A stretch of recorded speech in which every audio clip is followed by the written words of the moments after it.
Então, esta é a parte 2, né, do vídeo anterior, né? Doutrina Bíblica e Doutrina Humana, parte 1.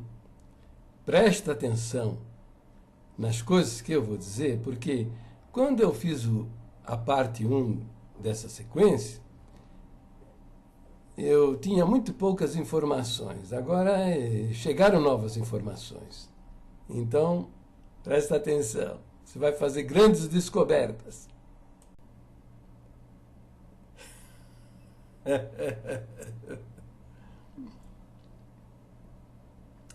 Olha, gente, quando eu fiz esse vídeo, é o seguinte, é como o povão fala, né? Que eu não, da reza toda eu não sabia nem um terço. Entendeu? Então, nesse vídeo eu estou falando do quê? Falando de fazer doutrina de usos e costumes, né? E eu falo também nesse vídeo que eu falo do lado do ancião Furquim, lá no bairro do Bonfim, expulsando o Saulo Charabe de dentro do templo. E eu falo... esse vídeo eu fiz muito tempo atrás, né? Entendeu? Eu não sabia, as coisas já estavam acontecendo, né? As coisas já estavam acontecendo. Quer dizer... Então, deixa eu explicar, né? Fizeram da doutrina, do uso do véu, um paninho na cabeça, fizeram uma doutrina. Né? Mexer com o véu é mexer com o inferno, hein? É mexer com o inferno. O Senhor tem me dado muita coragem, sabe, para encarar esses demônios. Esse pessoal encapetado. Deus tem me dado muita coragem, porque os camaradas se enchem de ódio, sabe? Por causa do uso do véu. Alguns eu tenho a impressão que chega a babar, né? Eu não vejo a cara dessa gente, que são tão covardes e falsos e mentirosos, que se valem do expediente do fake, né? Entendeu? Para agredir, para maltratar, para excluir, né? Para condenar. Esse vai para o inferno, esse é o filho do cão, tal. Então,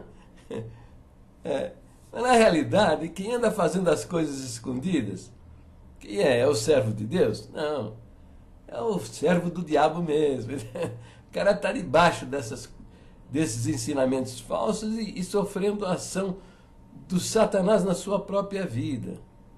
Entendeu? Porque eu nada tenho contra o uso do véu. Fique claro isso aí. Eu não tenho. Quem quiser usar, use. Aconselho. Aconselho você, mulher.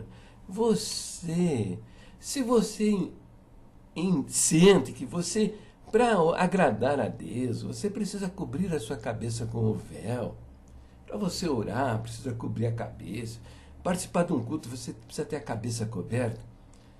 Pelo amor de Deus, faça isso. Faça isso. Nunca, nunca, jamais, em hipótese alguma, e esse conselho é para os homens também, entendeu? Violente a sua consciência. Porque você está agindo de maneira errada, mas seguindo a sua própria consciência, você tem perdão, você encontra misericórdia, você encontra muito amor da parte de Deus. Mas quando você não se respeita a si mesmo ou a si mesma, violentando a sua consciência, não há nenhuma esperança para você. O fim disso é a perdição eterna. É a perdição eterna. Então, não brinque com isso. Então, use o véu. Use o véu. Não se importe com o que falem as pessoas, que queiram dizer que isso não é doutrina, que está errado, que não precisa. Não tem importância. Deixa os caras falarem à vontade, entendeu? Agora, não fale. O erro está em fazer disso uma doutrina. Por quê? Se você faz uma doutrina de usos e costumes, haverá uma comunidade, um povo, um lugar onde você não vai poder praticar essa sua doutrina. Então, o que você vai? Você não pode ir lá levar a sua pregação, você não pode levar as suas crenças, tal, entendeu? Se você é um pregador do Evangelho, entendeu? Estou fazendo essas diferenças aí porque na congregação nós não pregamos o Evangelho. Os ministros nem sabem o que é o Evangelho. Nem sabem, eles estão por fora disso aí. Estão por fora, eles não sabem. Entendeu? Mas se você vai pregar o Evangelho, isso é um impedimento para você levar a pregação do Evangelho. Entendeu? Então grave bem isso aqui. O Evangelho é transcultural. Entendeu? É para todas as culturas, todos os povos, todas as gentes, em todos os lugares. Jesus disse, ide por todo o mundo e pregai o Evangelho. Não é pregar usos e costumes, entende? Não é ficar falando de usos e costumes. Não, mas fizeram da doutrina do véu. Né? Fizeram do usos e costumes do uso do véu uma doutrina. E pior ainda, fizeram da doutrina uma arma de guerra, hein? Isso aqui, vamos dizer, um punhal, uma espada. Zapt, zapt, zapt. Mete a espada no pescoço de todo mundo. Porque se você não usa o véu, você está na desobediência. Se você não usa o véu, Deus não ouve a sua oração. A igreja que não usa o véu não é de Deus, não tem nada de Deus no seu ministério. E papai, é um monte de asneira, um monte de asneira. Desde o ano 2000 eu venho dizendo para essa gente, isso não é doutrina, gente, isso não é doutrina, isso é usos e costumes. Se você quiser ter isso na sua igreja, como orientação, como mandamento, como instrução, como ensinamento, como preceito, dê o título que você quiser. Mas não dê o título de doutrina que vai gerar confusão, entendeu? Vai gerar confusão, entendeu? Eu falo isso desde o ano 2000, que, olha, a respeito do uso do véu, eu não sei, mas pode ser que exista uma comunidade onde a mulher terá alguma coisa sobre a cabeça, uma coroa de flores, entendeu? Rosas, a mulher põe uma rosinha aqui no cabelo, tal, seja imoral, ofensivo, indecente, agressivo. Eu dizia, olha, eu não sei, por que eu não sei? Porque no país, no mundo, nós temos 257 nações. Existem os protetorados, existem as possessões, existem os domínios. Cada um dessas nações, desses países, desses lugares, assim, cada um com a sua cultura, cada um com a sua cultura. São milhões de nações indígenas. São milhões de nações indígenas, entendeu? Aqui no Brasil nós temos quase 300 nações indígenas conhecidas. E há grupos ainda que se subdividem, se subdividem em grupos menores, entendeu? Você veja, nós temos aí os índios Craós, os Craós que ocupavam toda a margem direita do rio Tocantins, lá no Goiás. Ele se dividiu. Hoje é uma nação diferente, uma nova nação que são os xerentes, entendeu? Então era um grande grupo e dividiu. O que é que distingue uma nação que diferencia de outras? Uma nação distinta. Quais são as coisas que distinguem, que a tornam diferente, uma nação, nova nação? Um governo diferenciado, uma linguagem diferenciada, usos e costumes diferenciados, entendeu? Uma religião diferenciada. Quando essas coisas são diferentes, você encontrou aí uma nova nação, uma nação distinta das outras. São milhões de nações indígenas, cada um com a sua própria cultura, entendeu? E se você examinar esse assunto, você vai ficar espantado, surpreso com a diversidade da cultura das nações, entendeu? Então eu dizia, eu não sei, não conheço, entendeu? Pode haver uma nação, ó, onde a mulher ter aí uma coroazinha de flores, ai, coisa linda, né? Seja imoral, indecente, vai saber. Aí eu dizia, mas olha, a respeito do homem ter a cabeça coberta, aí eu conheço uma cultura, eu falava isso lá no ano 2000, ó. Eu conheço uma cultura, hein? Eu conheço uma cultura. Eles usam assim, ó, aqui atrás, aqui assim, ó. Tá vendo? Aí, um chapeuzinho pequenininho, entendeu? Eu conheço uma cultura, hein? Eles usam lá um chapeuzinho pequenininho, ó, atrás da cabeça, assim, entendeu? Esse chapeuzinho eles chamam de kippá. Os sacerdotes usam chapelões, entendeu? Enormes. Eu dizia, a congregação, não é que ela está certa, ela foi coerente. E eu creio que essas igrejas aí que também têm o uso do véu como doutrina, né, também são coerentes com o capítulo 11 de 1 Coríntios. Porque lá, se você faz da doutrina do véu, você faz uma doutrina, você tem que fazer a outra, hein? Ó. Você tem que fazer a outra, que é a doutrina do chapéu. Ué. Lá está escrito lá que a mulher deve cobrir a sua cabeça com um véu. E lá está escrito que o homem deve ter a sua cabeça descoberta para honrar a Deus. Então, são duas doutrinas, ó. Duas doutrinas. Eu dizia, olha, se a congregação um dia for lá para Israel, para Jerusalém, né, no ano 2000 eu falava isso. Não podem fazer, vão se dar mal, vão ter problemas. Por quê? Porque não vão poder fazer como fizeram aqui no Brasil, lá no Bonfim, o Furquim, né?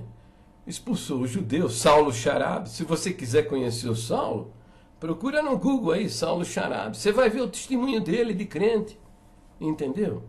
Não vão poder fazer como fizeram com o Saulo Charabe lá, na congregação de Bonfim, lá em Curitiba. Por quê?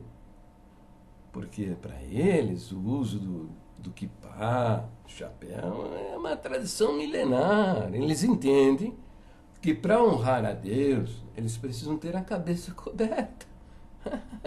Entendeu? Então, se de repente lá em Israel, no culto, entra lá um judeu com chapelão, com kippá na cabeça, não vão poder expulsá-lo. E dizia, porque se fizer isso vai ser um problema sério. Eu dizia, por quê? Porque lá em Israel é diferente. Lá em Israel é diferente do aqui. Aqui, ó, você está no ônibus, tá? Senta-se uma pessoa ao seu lado e você sente de falar do amor de Deus para ele. Dizer, olha, Deus te amou de uma maneira tão gloriosa que Ele mesmo se fez homem, veio entre nós, padeceu na cruz do Calvário, pagou todos os seus pecados para você ter a vida eterna. Se você falar isso lá em Israel, você está frito, cara. Você está ferrado. Você vai tomar uma surra no meio da rua. Entende? É perigoso se apanhar. Pode ser que não aconteça, mas provavelmente você vai se dar mal. Entende? Por quê? Porque eles têm ódio de Jesus Cristo. Mas é um ódio ferrado, sabe? Aquele ódio profundo. Aquela mágoa odienta. É uma coisa terrível que você não conhece. Você não conhece. Entendeu? Por quê? Esses judeus têm ódio de Jesus Cristo. Não é o Cristo histórico. Esse que você lê lá no Novo Testamento, desse Cristo, Jesus Cristo, para eles é indiferente. Sabe? Para eles, esse Jesus Cristo que você vê na Bíblia, tá? é para eles um falso profeta, um falso Messias. Na história deles, eles já estão enjoados de falsos Messias. É o tempo, em todo o tempo, em todas as épocas, sempre apareceram os falsos cristos, os falsos Messias. Deixa eu explicar uma coisa. Cristo, Messias, significa ungido. Tá? Cristo é no grego, Messias é no hebraico. Entendeu? Então, para eles não faz o menor sentido a pessoa de Jesus, o Jesus histórico. Mas eles têm ódio do Cristo das igrejas, entende? Os Cristos das igrejas. Por quê? Porque durante a Segunda Guerra Mundial, eles foram confinados em campos de concentração, tiveram todos os seus bens expoliados, sabe? Roubaram 6 milhões de judeus, roubaram-lhe todos os bens, as propriedades, os cabelos, as roupas, os sapatos, tiraram tudo. Concentraram o povo em campos de concentração. Primeiro em guetos, que eram bairros, sabe, onde ficaram todos confinados lá dentro, cercados por altos muros e guardados por militares armados. E manter esse povo debaixo de fome, das doenças, pessoas caindo na rua de fome, morrendo de fome e de doença, no meio da rua. E o cadáver permanecia lá. Né? E depois começaram a retirar estes judeus, né? Colocá-los em caminhões e com o tubo do escapamento voltado para dentro do baú, para que durante o trajeto para uma sepultura já aberta, eles chegassem mortos, envenenados pelo monóxido de carbono. Porque eles estavam matando antes disso, estavam matando com um tiro, uma bala na nuca, entendeu? Mas estava ficando caro, então eles quiseram economizar as balas. Então, iam buscar os judeus em caminhões de baú, né? Enchia bem lotadinho de judeu, trancava as portas, só que o baú, em vez de ter o tubo de descarga para fora, era para dentro do caminhão, a fim de que no trajeto até onde estivesse uma sepultura, uma vala comum aberta, onde os cadáveres pudessem ser jogados, atirados, né? Já tivesse todos mortos. Beleza, o Eichmann, né? O Eichmann, o chefão da SS, ele ficava feliz, estava economizando as balas, entendeu? Depois levaram para campos de concentração, Sobibor, Auschwitz, Treblinka e outros mais. Levaram esses judeus para onde existiam fornos crematórios, sabe? Os judeus chegavam, eles davam um pedaço de sabão, diziam, ó, tirem todas as roupas, guardem bem direitinho aí, que depois você vai precisar achar suas roupas. Davam-lhe um pedaço de sabão e diziam, ó, vai tomar um banho coletivo aí, entra aí dentro, tome um banho coletivo. E lá a pessoa entrava, beleza, eu vou tomar um banhozinho, hein? Tinha lá as tubulações, o chuveiro, tudo furadinho e tal. Só que em vez de sair água, saía gás venenoso, acho que era Zicrum, o nome desse gás aí. Depois cremaram esses corpos para esconder a prova do seu crime, entendeu? Até hoje eles dizem que isso aí é invenção dos judeus, tal. Mas tem farta documentação. Eu estive assistindo um documentário aí dessas coisas, são fartas documentações, sabe? Fotografias, porções de filmes, atestando tudo isso. Tá? Não há como negar. Então lá em Israel não há uma família, mas olha, veja bem, presta atenção, não há uma família que não tenha perdido um ente querido. na mão dos alemães durante a Segunda Guerra Mundial.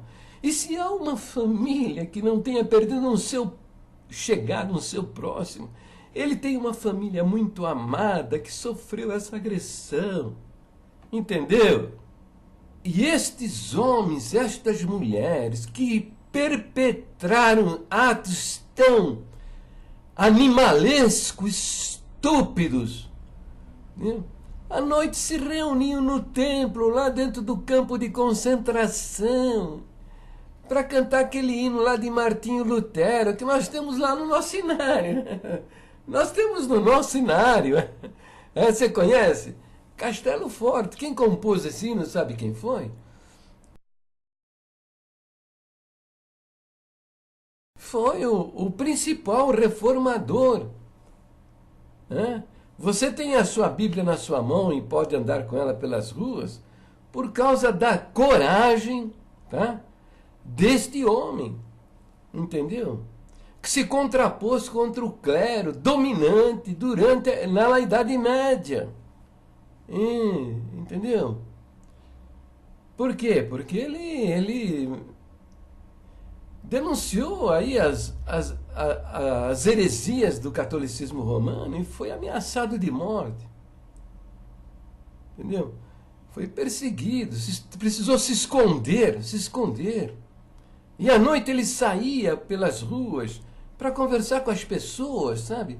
Para saber as palavras que o povão usava para determinadas coisas, porque ele iniciou a tradução, a versão do Novo Testamento para a língua do povo alemão, mas para o populacho, sabe? O povão mesmo, tá?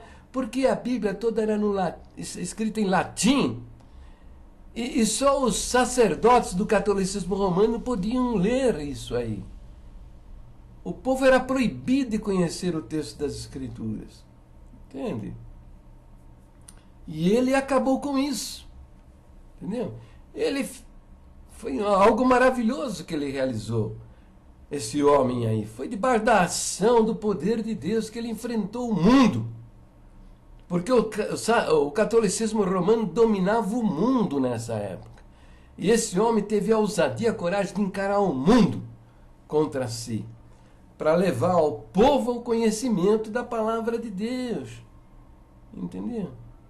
E o Senhor foi com ele e libertou a Bíblia que estava acorrentada. Ele fez essas coisas maravilhosas e compôs um hino lindo, maravilhoso. Castelo forte é nosso Deus, espada e bom escudo. Entendeu? Esses alemães, esses homens, essas mulheres, tá, se reuniam à noite nos templos para cantar estas coisas. Entende? Então, eles têm ódio do Cristo das igrejas. Entendeu? Então, quando a congregação intentou ir para Israel, quando eu fiz esse vídeo, eu não sabia disso. A congregação já tinha se dado mal até lá em Israel, sabe? Mas quando a congregação intentou, em 2002, 2003, tá? Intentou ir para construir um templo em Jerusalém, o Mossad, o serviço secreto de Israel, que é um dos melhores do mundo, ativou seus agentes secretos aqui no Brasil, entendeu? Ativou seus agentes secretos aqui no Brasil para saber quem é essa igreja que quer vir aqui se instalar em nosso país. Quem é essa gente? O que pensa essa gente? Entendeu? É isso. Por quê? Por que eu sei? Por que eu sei? Porque é assim que funcionam estas coisas. Notoriamente num país em permanente estado de beligerância, que desde 1947, o ano da sua fundação, ele tem ao redor de si 22 nações muçulmanas, entendeu? Que querem simplesmente o desaparecimento do Estado de Israel da face dessa terra. E ao longo destes anos têm sido eles têm sido vítimas de atentados terroristas. Dentro de um restaurante você está almoçando e, de repente, BUM! Um homem-bomba explodiu e matou 70, 80, 100 pessoas, entendeu? Veja esse vídeo aí de um atentado, por exemplo, na Pizzaria Sbarro, lá no centro de Jerusalém. Veja aí. Viu? Compreendeu? Você tá belezinha, ó. Com o seu carrinho dirigindo, pá, belezinha. Chega num farol, você para ao lado de um ônibus. Você está esperando a sinaleira virar o verde para você seguir avante. De repente, BUM! O que é o ônibus do lado seu? Explodiu! O que foi? Um homem-bomba entrou lá no ônibus, tá? Um ônibus lotado, cheio de gente. E ele se explodiu. E matou 70, 80 pessoas. Saiu braços, perna, cabeça voando pelos ares, entendeu? Então Israel tem uma preocupação muito grande, sabe, com a sua própria segurança. Lá em Israel, o jovem, o moço, a moça, todo mundo tem que servir o exército por 3 anos, ó. 3 anos. Tá?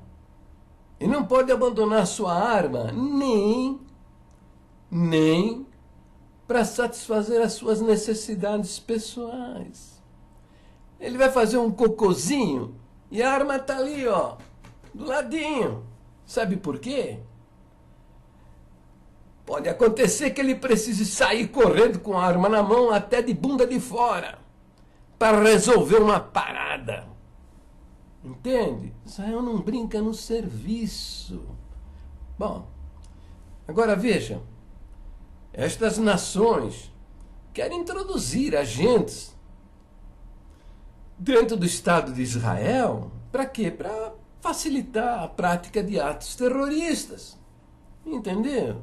Como fizeram lá nos Estados Unidos, no dia 11 de setembro, onde árabes, né, muçulmanos envolvidos com a Al-Qaeda do Bin Laden, pegaram 3 aviões e um deles caiu, eles jogaram contra as 2 torres, né, as torres gêmeas lá em Nova York, mataram os americanos, falavam a princípio 6.000 americanos, depois cortaram pela metade. E um terceiro avião foi cair lá no Pentágono lá em Washington. E um 4º avião, os passageiros, né, queriam tomar o controle do avião, virou uma luta muito grande e o muçulmano botou o avião no chão e morreu todo mundo. Entendeu? Então, uma das maneiras de você cometer atentados dentro do Estado de Israel, lá em Jerusalém, outras cidades, né, é introduzindo agentes secretos. De que maneira esses agentes secretos vão entrar lá dentro? Violando as fronteiras, né? Como imigrantes ilegais, como você sabe, você tem conhecimento. Isso está acontecendo o tempo todo nas fronteiras lá dos Estados Unidos. É a mesma coisa lá em Israel. Os caras lá, de noite, lá, varam a fronteira, conseguem passar no meio dos guardas de fronteira. Israel construiu um muro ao redor para evitar isso. A outra maneira são empresas que querem se instalar lá em Israel. Né? A empresa quer montar uma unidade industrial lá em Israel para continuar fabricando o que faz em outros lugares. Quer fazer lá em Israel. Entendeu? Então, esse pessoal procura se infiltrar nessas empresas para irem para Israel lá como diretor da empresa, como engenheiro da empresa, como diretor de administrativo, financeiro, ou mesmo como funcionário, né? Entendeu? Mas ele está lá com duas finalidades. Primeiro, manter as aparências de uma pessoa que está na sua atividade profissional normal, né? E também ficar de olho onde seja possível realizar um atentado terrorista. Outra maneira é igrejas. O cara sabe, por exemplo, que determinada igreja quer construir um templo lá em Israel, né? E ele vai e se apresenta como pastor, como ancião, como diácono, como diretor administrativo dessa organização religiosa, como diretor financeiro, entendeu? E vai entrando lá, entendeu? Ele vai ter duas funções. Ele vai lá exercer lá sua função religiosa para manter as aparências, mas ele é um agente. Está de olho lá naquele país para facilitar uma ação terrorista. Entendeu? Mas quando a congregação iniciou os primeiros contatos com a prefeitura de Jerusalém para se estabelecer lá em Israel, imediatamente o Mossad ativou seus agentes no Brasil para saber quem é a congregação, quem é a nossa liderança, o que pensam a nossa liderança, o que pretende lá em Israel, para se antecipar a um possível ato terrorista. É assim que funcionam estas coisas. Aqui no nosso país está cheio de agente do exterior. Você viu na televisão, você acabou de ver estas coisas. Como é que funciona isso?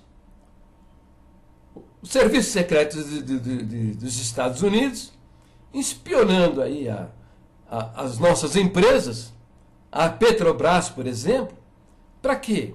Para ganhar dinheiro, para se antecipar, saber o que está acontecendo, o que o nosso país pretende, o que pretende fazer, qual a maneira de conquistar estas concorrências e vencer estas competições e descobrir os segredos que os nossos cientistas descobrem aqui para fazerem lá nos Estados Unidos e pegar o dinheiro, faturar em cima disso, espionar até a nossa presidenta, os documentos dela, as trocas de mensagens. Entendeu?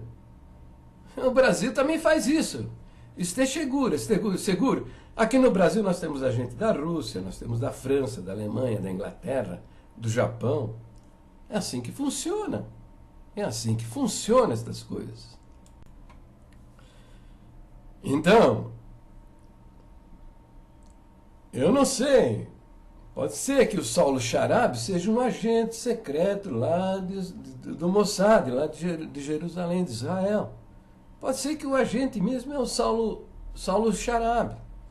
Por quê? Porque, veja bem, eu sempre observei esta pessoa com um certo cuidado, sabe?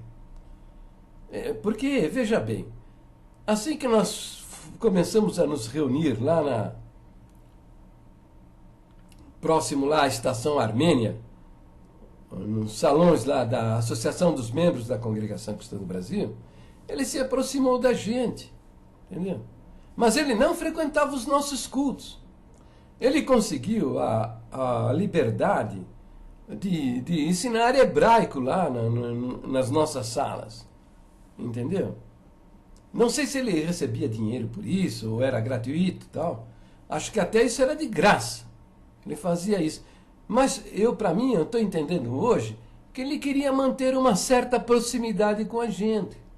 Por quê? Para saber as coisas que estavam acontecendo dentro da congregação. Entendeu?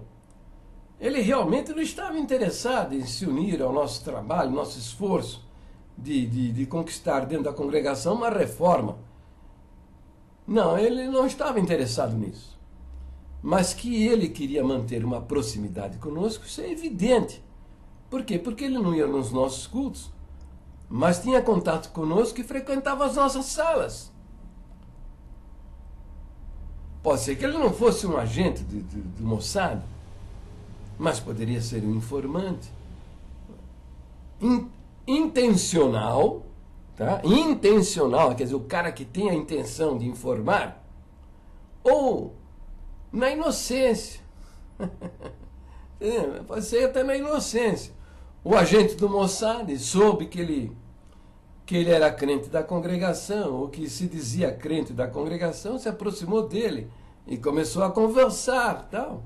E ouviu isso, ouviu o relato dele do episódio ocorrido lá no bairro do Bonfim, na congregação do Bonfim, lá com o ancião Furquim, que o expulsou de dentro do templo porque ele estava com a cabeça coberta. E esse agente do Mossad, ó,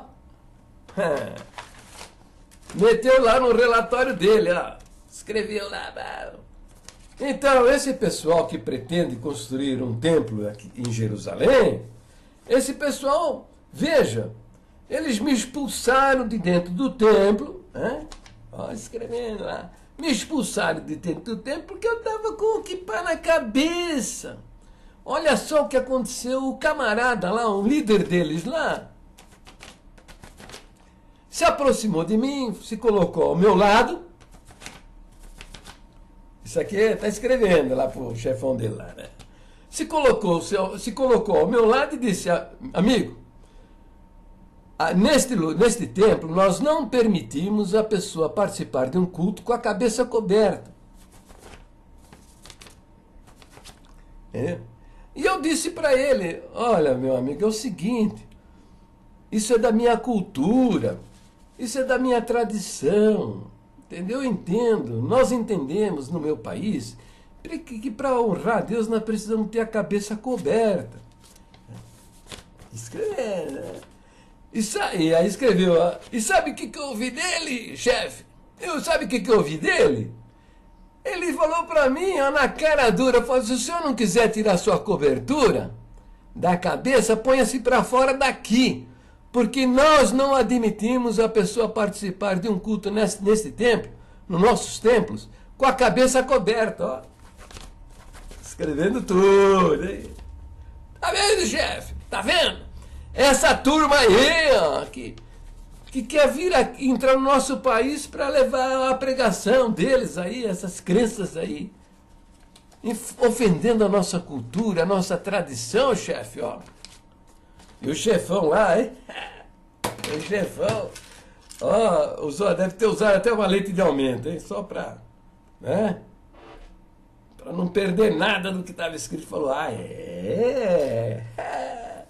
quer dizer que essa turma vai vir aqui para dentro do nosso país pregar contra a nossa cultura, pregar contra a nossa tradição, pregar contra o que ensina a nossa Torá. Eles vão vir aqui para pregar contra a nossa Torá. Torá, para sua informação, os livros lá do Velho Testamento, que estão aí na sua Bíblia, que você carrega para a igreja, mas não lê. Entendeu? O chefão falou assim, ó. É o seguinte, quando essa turma chegar em Jerusalém para construir o templo deles, quando eles chegarem aqui, vocês me avisam. Vocês me avisam que eu vou mostrar para essa gente quem é que manda nesse país, tá? E eu vou ensinar essa gente a respeitar a palavra do nosso Deus. Entendeu? Aí não deu outra. Não deu outra. No ano de 2005, a congregação iniciou a construção de um templo lá em Jerusalém. 6 meses depois, os alicerces já estavam altos, hein? Já estavam altos. E para construir em Jerusalém, não é que nem aqui no Brasil, uma paredezinha fininha de 15 centímetros só, né? Não, lá são paredes de 3 metros de concreto armado, rapaz, para suportar bombas, entendeu? Esses lugares onde reúne muita gente, as construções são especiais. Existe legislação a respeito, normas que devem ser obedecidas. Pois é, o exército de Israel, o exército, a tropa regular de Israel, essa que guarda as fronteiras da nação, entendeu? Foi lá com tropas armadas, tá? Metralhadora, não.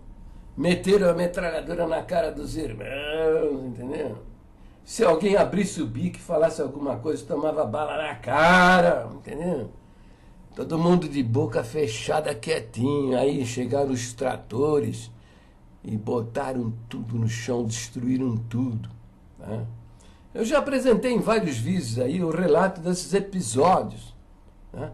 Eles deram um prejuízo de mais de $200 mil. Tá? Não contentes com essa ação violenta e absurda, voltaram lá 2 meses depois, novamente, ó. Metralhadora na cara dos irmãos, e quem abrisse o bico tomava bala na cara, entendeu? Por quê? Maltrataram os irmãos, mas insultaram com palavrões, entendeu? Os irmãos que estavam ali reunidos na construção, entendeu? Ué, você está achando que eu estou fantasiando? Você está achando que eu estou fazendo muita fantasia? Vou te dar outra informação histórica, para ver se você abre a sua mente e entende. Nunca, pelo menos eu não conheço, tá? Eu não sei, não conheço. Israel tem uma convivência milenar com o cristianismo, tá? Estiveram lá, de princípio, né? Os crentes primitivos do cristianismo, que depois virou o catolicismo romano, depois veio a divisão lá do catolicismo romano, vieram os crentes, os católicos ortodoxos, também lá dentro, lá. E depois, com a reforma protestante, surgiram as igrejas protestantes, os luteranos, né? Os ingleses também, e as igrejas cristãs francesas. Todo esse povo lá dentro do Estado de Israel, construindo seus templos e tal, e reunindo pessoas, fazendo as suas pregações. Tá? Nunca o Estado de Israel promoveu uma violência tal qual esta que cometeram contra a congregação. Tá? Você deve ter visto em vídeos anteriores, tá? Onde eu mostro com muitos detalhes estas coisas. Mas eu vou mostrar aqui algumas imagens para você ver, ter uma ideia do que aconteceu lá. Veja aí, ó. Veja aí.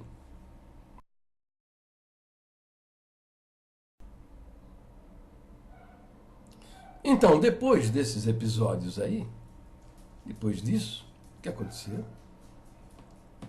Irmãos do Brasil foram lá para Israel, para Jerusalém, foram conversar com a prefeitura, tal, se ajeitaram lá com as autoridades e conseguiram a liberação para o levantamento de uma tenda. Já não mais um prédio de alvenaria, mas uma tenda. Tá? Entendeu? Depois de 3 anos, né? Em 2008, enrolaram a tenda, guardaram no almoxerifado e pronto, chega de Israel. Hoje a congregação se reúne numa salinha pequenina, que são essas imagens que você está vendo agora. Perto da porta de Haifa. São essas imagens lá. Observa que há uma geladeira, né, dentro do salão. E a porta do sanitário é voltada para dentro do templo. São 14, 15 pessoas que se reúnem nesse lugar. Entende? Agora, eu pergunto para você, se entrar lá um judeu com o quipá na cabeça, ou um sacerdote com aquele chapelão, o que esse pessoal vai fazer? Vai expulsar como expulsa aqui no Brasil? Não. Vão ficar quietinho, entendeu? Porque se caírem na estupidez de expulsar, de humilhar, aí o pau vai comer solto. Vai comer solto, tá? Por quê? Porque cultura, tradição dos países, das nações, a gente respeita. A gente respeita.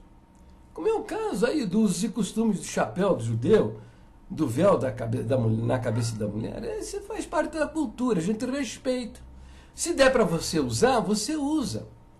Entendeu? Se der para usar o chapéu ou não usar o chapéu, tal, você faz ou deixa de fazer. Por isso que não pode ser uma doutrina. Não pode ser uma doutrina. Porque se você faz uma doutrina, depois você vai ter que ser fiel à sua doutrina. Então, você não vai poder ir lá ou então permanecer naquele país. Não vai dar certo, você vai se dar mal. Em alguma hora vai acontecer o que de fato aconteceu com a congregação.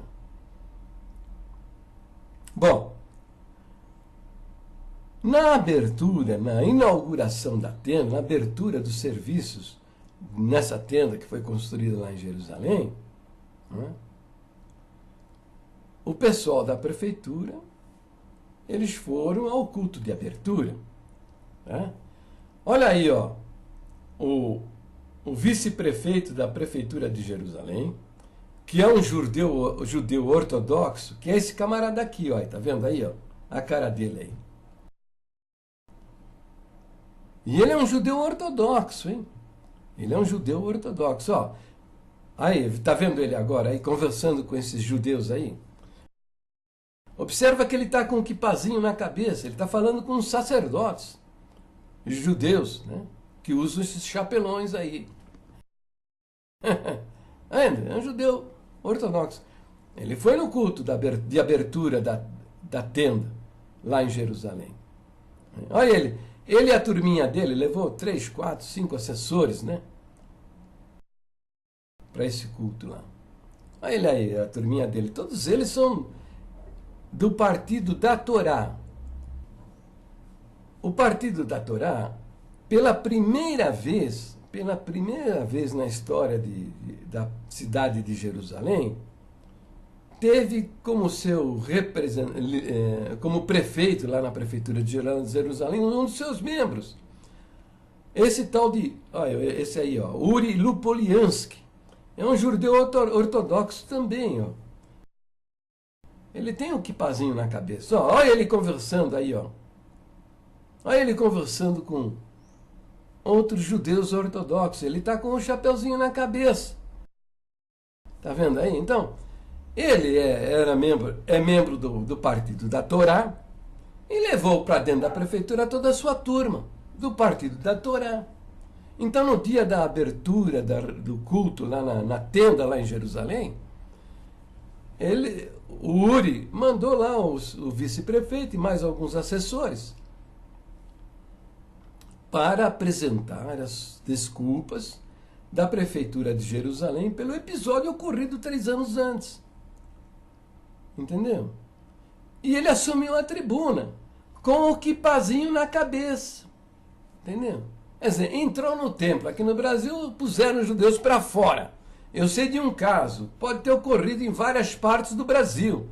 Esse episódio que ocorreu com Saulo Chaves pode ter ocorrido lá no Recife, no Belo Horizonte, em Brasília, Porto Alegre.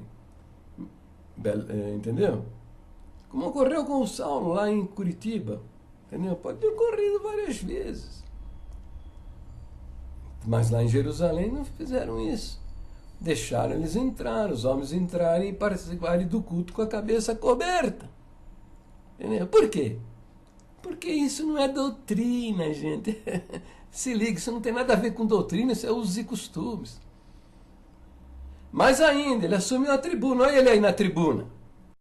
Olha ele aí no culto falando com a irmandade com o quipá na cabeça.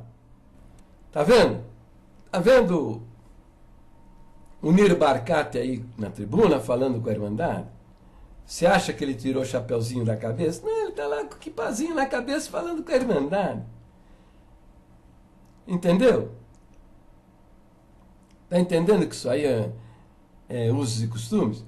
Olha o ancião, nosso irmão aí, sentadinho, quietinho ali, ó, escutando o que o Nir Barkat está falando na tribuna. Veja aí o ancião sentado atrás desse irmão de paletó escuro. Veja o ancião sentadinho, escutando o Nir Barkat falar na tribuna com a irmandade com um chapeuzinho na cabeça. Por que ele deixou? Porque ele é covarde? Entendeu? Ele é relaxado, não tem cuidado com a doutrina? Não, em absoluto. Eu estou apresentando esses episódios, não é para desmoralizar, humilhar esse irmão, porque esse nosso irmão, se você quer saber, esse é um dos valentes da congregação, tá? Porque está cheio de ancião covarde, relapso, vagabundo, sem vergonha, tá? Que nem para pregar as suas próprias crenças eles têm coragem, sabe? Quer viver no seu lugarzinho, atender os cultinhos ali na região dele, não quer se envolver com outras coisas. Mas esse irmão aí, ele é um dos valentes, ele sempre quis ir nos lugares onde os outros não tinham coragem de ir. Tá? Ele é um valente. E aí, nesse momento, ele está calado, permitindo que o Nir Barkat falasse com o nosso povo com a cabeça coberta, porque isso, ele está agindo debaixo da guia de Deus, porque isso não é doutrina. Isso não é doutrina. Usos e costumes, você pode fazer com mandamento, ensinamento, instruções, o título que você quiser. Mas não faça disso uma doutrina, porque usos e costumes você pode abandonar. Em qualquer lugar você pode abandonar que você não está ofendendo a Deus. Mas já a doutrina, se você abandona, se você é relapso com ela, inconsequente, irresponsável, você ofende a Deus. Você ofende a Deus. Tá? As doutrinas devem ser preservadas. Se preciso for, vamos morrer por elas. Entenderam? Se preciso for, vamos morrer por elas. Mas por que ele deixou? Porque isso não é uma doutrina. Entendeu? Vamos ver se você entende agora, hein? Às vezes se você entende o que é uma doutrina e o que é usos e costumes. Suponha que o Nir Barkat fosse pregar contra Jesus Cristo na tribuna, lá dentro da tenda. Bom, de início de conversa, acho que não deixar entrar na tenda eu acho difícil. Se a Irmandade, o ancião, soubesse que ele fosse lá pregar contra a pessoa de Jesus, né? Eu imagino que ninguém teria coragem de impedi-lo, porque a turma que estava lá viu, né? Ó, metralhadora na cara, e quem abrisse o bico tomava bala na cara. Então, impedir, eu acho que ninguém impedia. Mas eu tenho certeza que ninguém ficaria dentro da tenda. Se Nir Barkat quisesse falar com alguma coisa contra Jesus Cristo, teria que falar lá só para ele e a turminha dele, porque a Irmandade da Congregação Ancião e todos os irmãos não estariam lá presentes. Vamos supor que ele entrou, ninguém soubesse o que ele ia fazer dentro da congregação, ele assume a tribuna e começa a dizer, não, esse negócio, Jesus Cristo não é Deus encarnado. Isso aí é tudo vigarice dessa gente, isso é uma mentira, rapaz. Ele é um falso profeta, um falso Messias. Nós estamos enjoados desse tipo de gente. Aqui na história de Israel, nós tivemos centenas de homens desses aí se declarando Messias. Tal.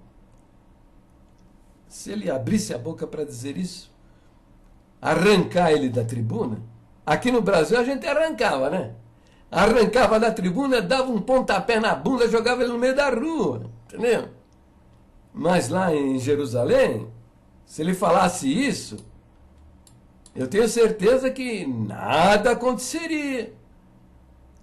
Ninguém ia fazer um ato desse aí, arrancar o cara da tribuna. Mas eu tenho certeza que todos sairiam de dentro da tribuna, da tenda, deixariam o Nir Barkat falando sozinho. Entendeu? Então é isso. Então o ancião está escutando o Nir Barkat falar com a Irmandade com a cabeça coberta, assumindo a tribuna, não é porque ele é covarde, não. Entendeu? Eu tenho certeza que se esse irmão tivesse que escolher entre negar a pessoa de Jesus Cristo ou tomar uma bala na cabeça, ele escolheu tomar uma bala na cabeça. Mas por que ele ficou quietinho? Ficou quietinho porque esse negócio cabeça coberta, cabeça descoberta, mulher com o véu, sem o véu, isso aí é tudo usos e costumes. Tá? Se você pode praticar em determinada nação, em determinado país, tá bom, louvado seja Deus. Estamos de acordo com a nossa tradição, os nossos usos e costumes. Mas se não for possível praticar, a gente joga fora. Entendeu? Joga no lixo. Como o caso aí lá em Jerusalém, a doutrina do chapéu foi para o saco. Entendeu? Foi para o saco. Por quê? Porque não é doutrina, é usos e costumes. Usos e costumes você pode abandonar que você não ofende a Deus. Já doutrina, você ofende a Deus. Entendeu? Não, veja, é o seguinte, nada tenho contra o uso do véu, já expliquei isso logo no início do vídeo, né? Mas eu falo sobre estas coisas, entendeu?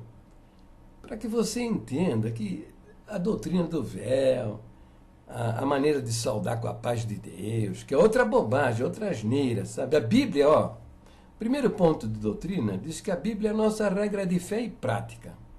Bom, examina o Novo Testamento e veja se os apóstolos usavam paz de Deus para saudar.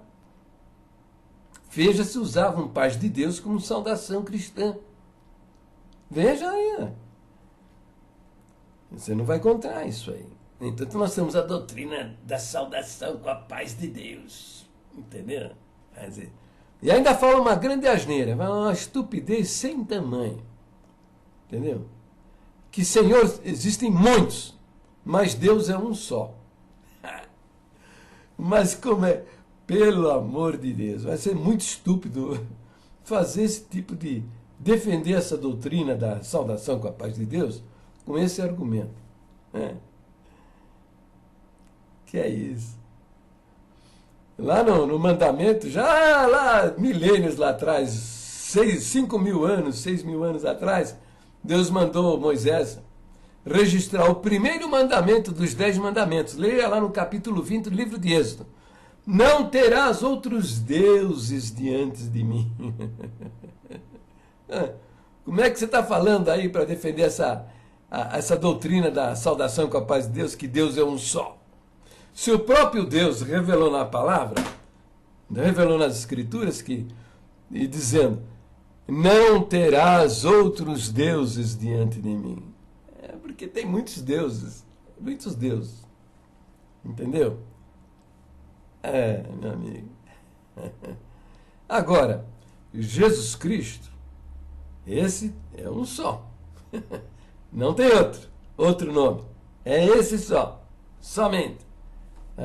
Então, quando nós dizemos paz do Senhor, ou quando é dito paz do Senhor, este Senhor, dentro das Escrituras, se refere ao Yahvé lá do Velho Testamento.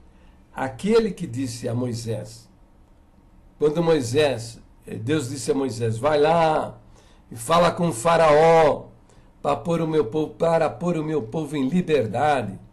E Moisés ficou apavorado, falava, quem é ele? Um pastor de ovelhas?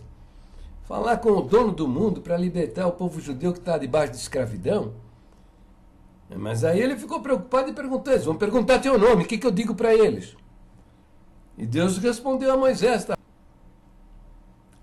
Eu sou é o meu nome. Assim dirás ao meu povo, eu sou, me enviou a vós outros. Entendeu? Esse eu sou, tá? É a raiz do verbo ser em hebraico, que deu origem ao nome Yahvé. Entendeu? Por isso, todas as vezes que Jesus se apresentava como eu sou a luz do mundo, eu sou a porta, eu sou o bom pastor, eu sou o pão que desceu do céu, eu sou a ressurreição e a vida.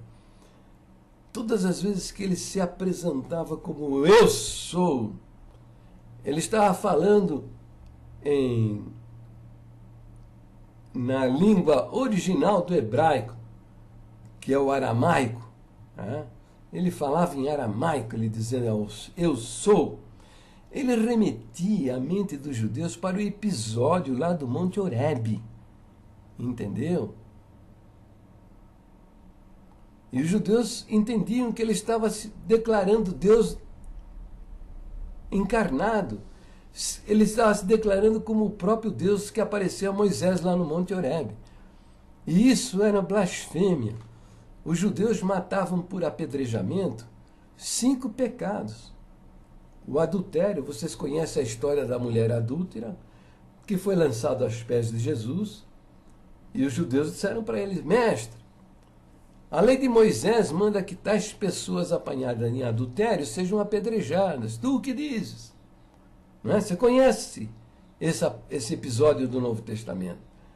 Então eles matavam a pedradas a mulher adúltera, eles matavam a pedrada o filho desobediente, eles matavam a pedrada o homossexual, eles matavam a pedrada o falso profeta, e eles matavam a pedradas o blasfemador. E eles entendiam que quando Jesus se apresentava como eu sou o pão da vida, eu sou a luz do mundo, eu sou o bom pastor, ele estava se dizendo que ele era o próprio Yahvé do Velho Testamento.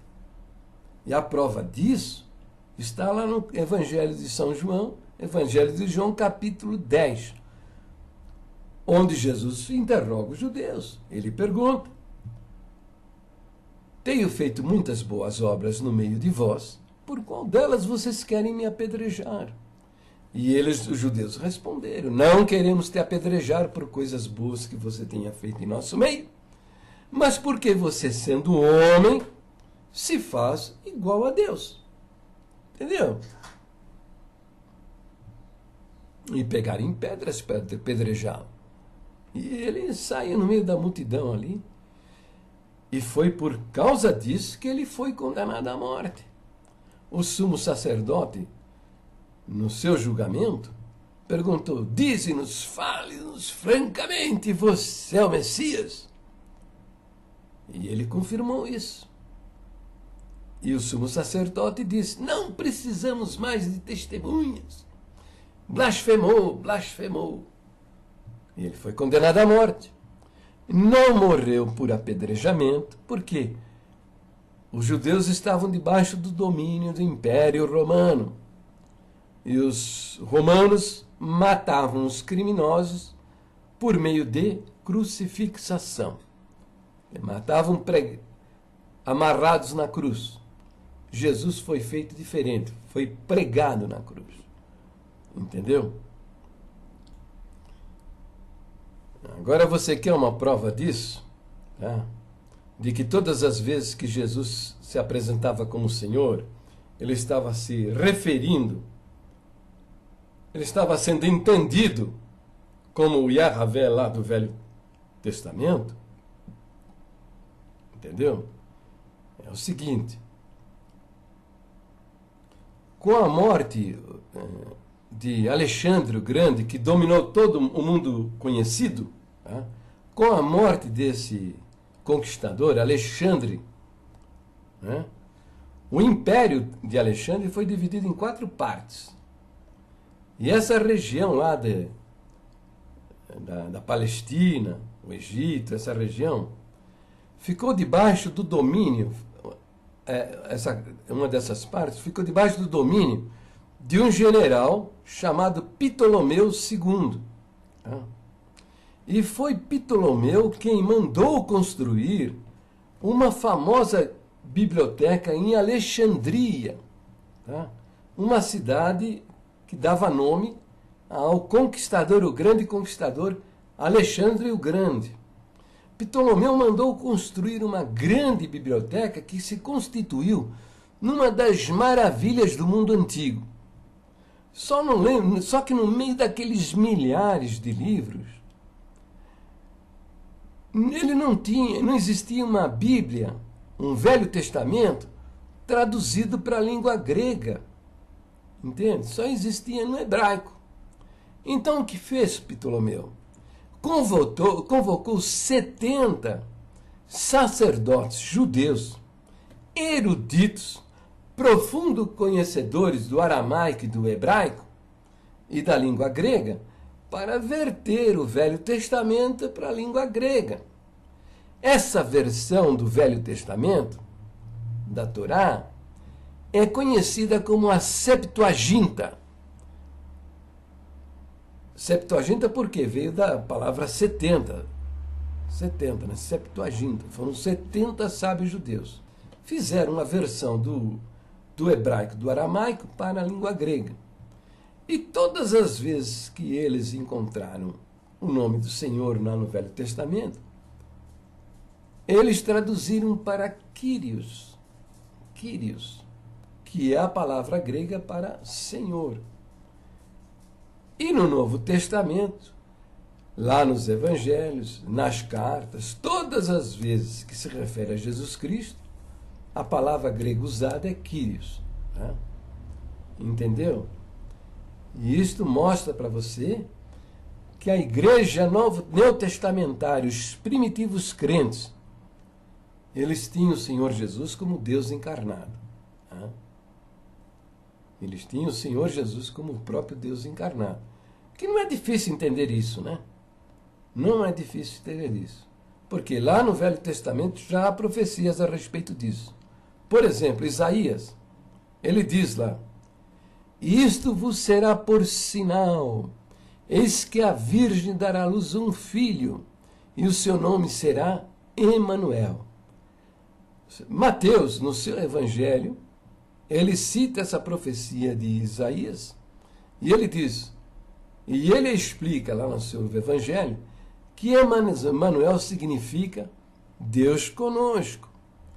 Então a profecia está dizendo que haveria uma mulher virgem, tá? Que daria à luz uma criança, e essa criança seria Deus conosco.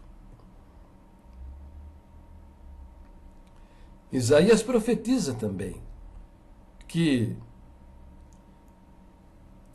ele diz lá, uma criança nos nasceu e um filho se nos deu, e o seu nome será Deus forte, Pai da eternidade.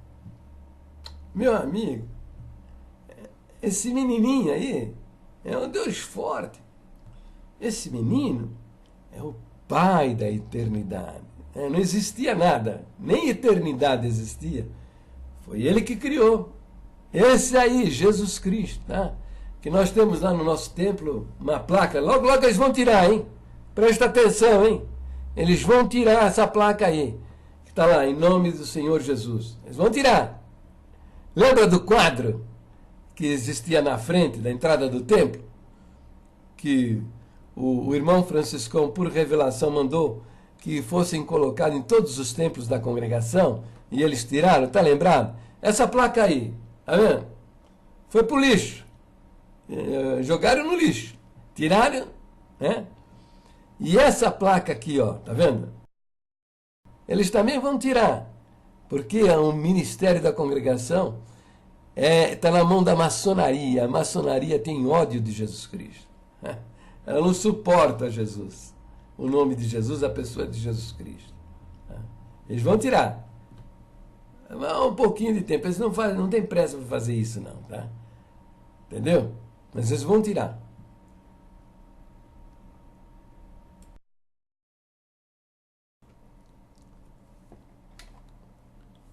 E você entende, na exposição desta verdade, a leitura do Evangelho de João. Logo no primeiro verso diz lá, no princípio era o verbo estava com Deus, e o verbo era Deus. Né? A palavra verbo significa palavra. Então, você pode traduzir, entender esse versículo dizendo, no princípio era a palavra, e a palavra estava com Deus, e a palavra era Deus. Presta atenção agora uma coisa. Tem um pessoal aí, tá? As testemunhas de Jeová, principalmente, tá? Os mórmons. Os mórmons? Não. Mórmons não. Bom, as testemunhas de Jeová e outras seitas mais. Entre os quais a congregação agora está fazendo parte, tá? Que está cheio de ministros da congregação que acredita assim, que Jesus Cristo foi criado por Deus. Né? A ideia é, lá no livro de Salmos, diz que, acho que é de Provérbios, né? Onde está escrito lá que a sabedoria está dizendo, quando eu fui criada, né? Então, usa esse verso para dizer que essa sabedoria é Jesus que foi criado. Né? Bom, se Jesus Cristo foi criado por Deus, se Jesus Cristo foi criado por Deus, né? Então teve um tempo que Deus era mudo, que Deus não tinha palavra, não é isso? Então isso é um absurdo acreditar nisso. Né? E entenda uma coisa também, tá? Na eternidade não existia essa relação pai e filho. Ela passou a existir no momento em que Deus encarnou no ventre de Maria. Entendeu? Aí passou, ele nasceu. Quem era o pai de Jesus? Era José? Não, não era José. Era o segundo Adão, que Paulo fala nas suas cartas. O segundo Adão. Deus criou o primeiro Adão, está lá no livro de Gênesis. Né? E criou e gerou no ventre de Maria o segundo Adão, a quem nós demos o nome de Jesus, que o anjo mandou que colocassem o nome de Jesus nessa criança que estava sendo gerada no ventre de Maria, e o título de Cristo. Por quê? Título é um Cristo. Cristo é um título. Entendeu? Significa aquele que foi enviado. Cristo, o Messias, né? Significa aquele que foi enviado. Cristo no grego, Messias no hebraico. Então, no momento da criação da terra, a criação que está lá descrito lá no livro de Gênesis, no princípio criou Deus os céus e a terra. E o verso seguinte fala de que jeito que foi que Deus criou. E disse, está lá escrito lá, e disse Deus. Né? Então, quando esse e disse Deus, o que é? A palavra saiu da sua boca. Entendeu? E realizou. Por isso você lê lá no Evangelho de João. O verso 3 diz: todas as coisas foram criadas por ele, e sem ele, nada do que foi feito se fez. Então, esta expressão aí, todas as coisas foram criadas por ele, ele quem? Ele quem? O Verbo. O Verbo. Está expresso lá no primeiro versículo. Lá no princípio era o Verbo estava com Deus e o Verbo era Deus. Como Deus criou todas as coisas pela palavra, ele criou pelo Verbo que, após a encarnação, tendo esta criança entrado no mundo, recebeu o nome de Jesus, o Cristo. Jesus, o enviado. Jesus, o Messias. Todas as coisas foram feitas por ele, né? Porque Deus fez tudo com a palavra. E sem ele, sem quem? Sem quem? Sem Jesus Cristo, o Verbo divino. Nada do que foi feito se fez. Diz mais ainda, que nele estava a vida. Entendeu? O verso 4 diz, ó, nele quem? No Verbo. Quem é esse Verbo? É Jesus Cristo, o menino que saiu do ventre de Maria. Entendeu? E o verso 14 diz lá, ó, e o Verbo se fez carne. E o Verbo se fez carne e habitou entre nós. E vimos a sua glória como a glória do unigênito do Pai. Que significa unigênito? Significa o único que foi gerado por Deus. Não teve outro. Então o que Deus fez? O pai de Jesus era José? Não, não era José. Deus fecundou um óvulo de Maria. e entrou no mundo. Aí recebeu, no nome de Jesus, o Cristo ou o Messias, aquele que é enviado. Você está entendendo? E por que Maria? Por que Maria? Bom, lá diz, né, que ela, entre as mulheres, era a mais digna entre as mulheres. E o anjo apareceu a Maria e disse: Salve, agraciada, o Senhor é contigo, bendita és tu entre as mulheres.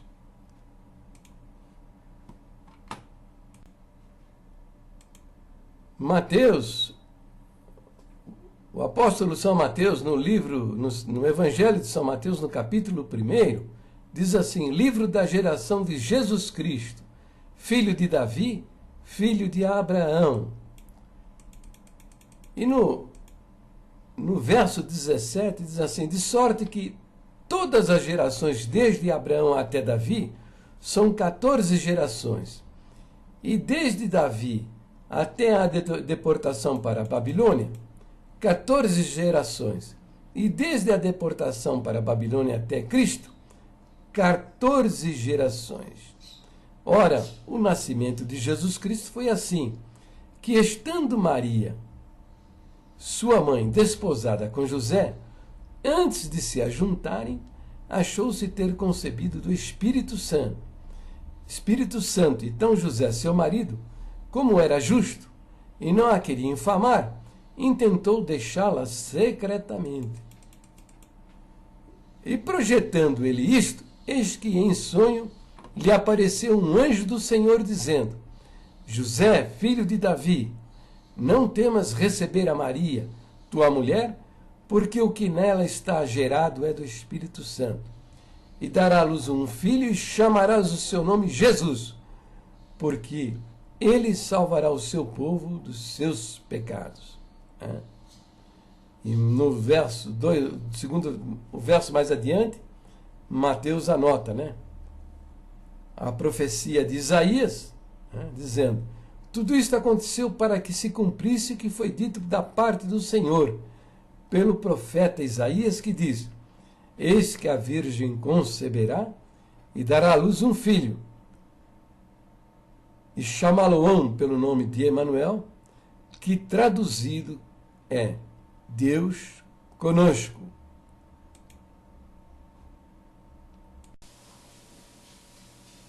E agora segura essa, ancião, impostor, falso profeta mentiroso, segura essa. Paulo registrou lá em Colossenses capítulo 2, versículo 9, a respeito de Jesus Cristo, que nele mora, corporalmente. Está dizendo que em Jesus Cristo habita, dentro do corpo dele, toda a plenitude da divindade. Entendeu? Você que não acredita na divindade de Jesus Cristo, que o máximo que você consegue admitir na sua cabeça de minhoca é que ele é um filho de Deus, como você também é um filho, uma criatura de Deus. Mas a Escritura não ensina isso. Ensina que nele, Jesus Cristo, habita corporalmente toda a plenitude da divindade. Se arrependa e se converta, seu impostor. Então é o seguinte, tá? No nosso meio está cheio de ministros que não acreditam na divindade de nosso Senhor Jesus Cristo. Tá? Para eles, Jesus Cristo não é Deus. Ok? Quando muito, é um filho de Deus. Como ele também é. Esse ministro, servo de Deus da congregação, se acha um filho de Deus. Como Jesus Cristo também, né? Por que acontece isso? Por quê? Porque a eleição de alguém, a escolha de alguém para o ministério,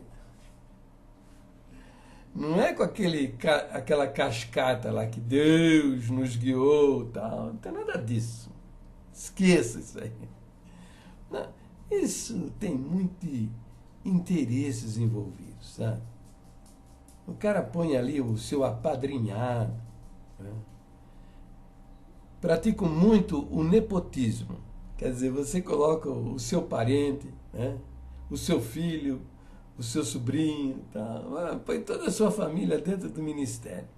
E depois também vem os amigão, né? Tem os amiguinhos, né? A turminha. Então forma aquela patota, a turma. Cada ministro tem a sua patota, ok?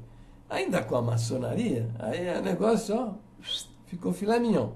Porque numa reunião, tal, eles fazem lá o sinalzinho, tal, papapá, e decidem as coisas em bloco, entende? Então, coloca lá no ministério o seu parceiro, o seu vis-a-vis, entende? Um cara que é ligadão com ele, entendeu? Irmãozinho também da sociedade secreta, entende? Então, porque são eles que governam a congregação. São eles que estão mandando. Né? Eu fiz um vídeo que eu contei como é que eu descobri que a maçonaria estava na liderança da igreja. Tá? E a maçonaria na congregação cristã, parte 1. Eu vou fazer a parte 2 também. Porque não mudou nada, sabe? Jorge Cury passou, tá? Tem outro na liderança, que é o João Santin, né? Mas também é da mesma turma. São tudo da maçonaria. Tá lá, é o conchavinho deles lá, o grupinho, entendeu? Que decide os caminhos da igreja, entendeu? Então, coloca o cara no ministério, ninguém quer saber o que está na cabeça dele, sabe? Quer saber o que está na cabeça dele, o que ele acredita. Como ele aprendeu, não aprendeu nada, entendeu? Não sabe nada, não aprendeu nada. Está com a cabeça cheia de meleca, cheia de minhocas, tá? E é colocado no ministério e vai nessas pregações de salvação por meio de boas obras, firmeza e fidelidade para entrar no céu, entendeu? Tudo fora da nossa doutrina, não acredita na divindade de Jesus Cristo, entende? Não acredita que Deus é uma trindade, não acredita que a Bíblia é a infalível palavra de Deus, pelo contrário, acha que a Bíblia está cheia de erros, a Bíblia é confusa e tal. E bota esse camarada com essa cabeça diabólica, tá? Porque o sujeito que aceita a subir uma tribuna para expor a palavra a uma comunidade cristã que não sabe nem o que é o evangelho, esse cara está danado diante de Deus. Ele está danado diante de Deus. Um cara que não acredita nos pontos de doutrina que estão definidos lá pelos primitivos irmãos lá de 1927, não acredita nisso. Ele é um impostor, cara. É um impostor. Não, mas é o óbvio, eu não tenho outra palavra para um indivíduo desse. Não tem outra palavra, o cara é um impostor. Um impostor é um falso profeta. É um falso profeta. Entendeu? Vou dizer para você. E você acha que Deus manda a palavra no seio da congregação, nos nossos cultos, por causa desse homem? Desse homem que assumiu a tribuna, um impostor, um falso profeta? Que não acredita nem nas doutrinas originais da sua igreja. Prega o contrário disso. Você acha que Deus vai falar com a sua alma e ele vai ser o instrumento porque ele é o escolhido de Deus? Não, Deus vai usar a boca dele como usou já na Bíblia, lá no Velho Testamento. Usou a boca de uma jumenta para falar com o profeta. Então, a palavra vem não é por causa que ele é o instrumento escolhido. Vem por causa de você, da sua necessidade. E porque você acredita que Deus vai falar com a sua alma dentro da congregação. Não por causa dele, porque ele é um impostor, ele é um falso profeta. E que foi colocado no ministério por decisões de homens desviados da palavra de Deus e envolvidos com o Gadu, que é um falso Deus, o Deus da maçonaria. Entendeu? É isso. Tá? Então essas minhas manifestações nem são contra a palavra dentro da congregação. Em absoluto. Deus fala com a sua alma dentro da congregação. Como falou comigo muitas vezes. Entendeu? Mas isso não é por causa do vigarista que está na tribuna, não. Do falso profeta, do embusteiro, do impostor. Não, não é por causa dele. Ele está lá porque os homens da maçonaria escolheram botar ele lá. Entendeu? A palavra vem por causa de você, das suas necessidades. Só que tome cuidado com uma coisa. Ele vai te falar coisas que o Espírito de Deus vai usar a boca dele para falar, mas a hora que ele resolver abandonar a guia do Espírito Santo, ele vai pregar as suas minhocas. Ele vai falar na tribuna, para a Irmandade ali reunida, as melecas que ele tem na sua cabeça. E você precisa ter o cuidado de separar aquilo que é verdade do que é mentira, do que é o pão que vem do céu, da meleca, das fezes mentais, os excrementos mentais que estão dentro da cabeça dele. Entendeu? Por isso você precisa prestar atenção no que a Bíblia diz. Escuta, ouve, né? Escuta, mas compara, a Bíblia ensina isso? Tá bom, louvado seja Deus. Não ensina, joga no lixo, tá? Porque são falsos profetas. Bom, esse vídeo aqui já está com mais de 1 hora e vou parar porque está demais, tá? Mais para frente a gente conversa mais um pouco, tá? Tchau.